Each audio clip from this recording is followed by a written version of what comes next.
Hi boys, it's now time for our art lesson. Good morning. Now, I have got a few things I'm going to need for doing art.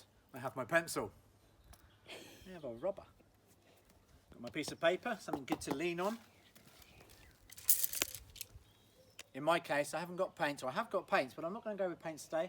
I've got my colouring pencils, and I've got the thing I'm going to draw close by. So I'm going to have a crack at, first of all, drawing some bluebells. Have a close look. Don't just start. Really, really have a good look at them. So we have our stalk. It's really important to draw the stalk. And this flower comes over the top. Don't worry about making a mistake. And then it's got, each flower seems to have 4 or 5, so we can start doing our bells. And they actually do look like bells. We have another one coming off over here.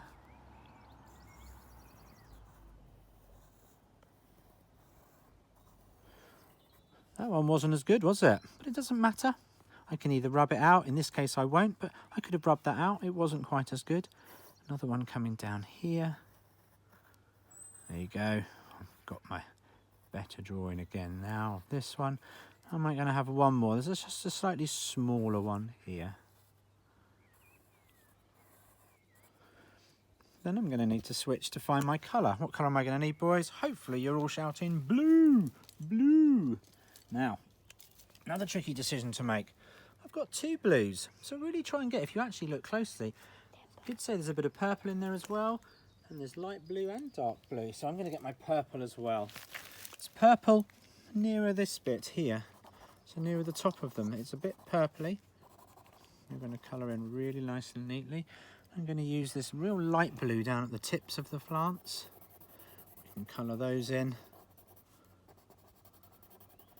It's not all flowers are actually just one colour. When you look really closely, you can colour in those. Really neatly. I'm trying to keep this quite quick, so I know you'll probably be quite excited to actually get off and get your colouring done. Let's add some of the dark blue, maybe just around the edges, just to really bring it to life.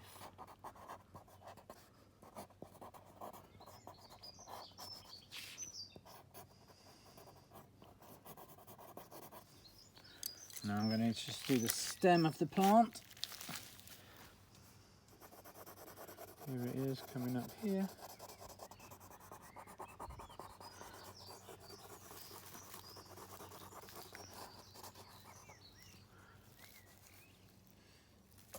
And you can just shade some background around it to show that it's in the garden.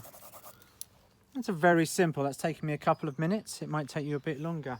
One of the other ones that I'd quite like to just show you how we can draw. I'm just going to wander around the garden. I'm going to have to take my chair with me.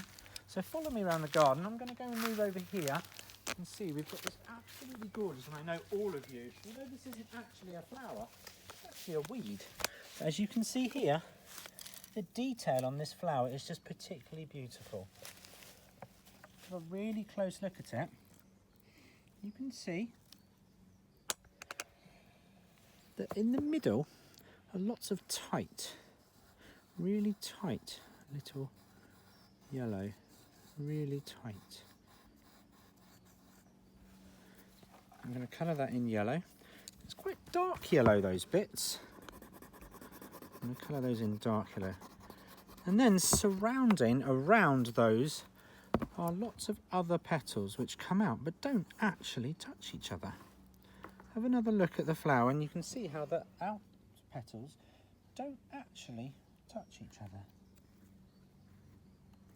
So there are actually different types of petals within this flower. And obviously we'll need the stalk too and where it's growing. Again, I can now colour in. If you're lucky enough to have some paints at home, you could be painting. You might have colouring pens. Hopefully you'll have something. You might have wax crayons. Whatever it is. And there's my attempt at drawing that. Again, I can get my green and I can...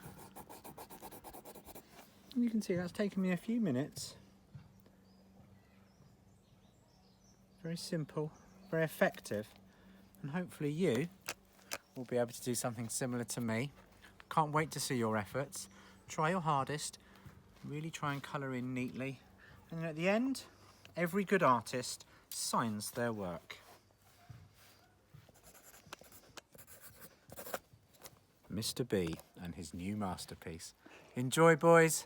Have a great afternoon. I look forward to seeing you all later. Bye for now.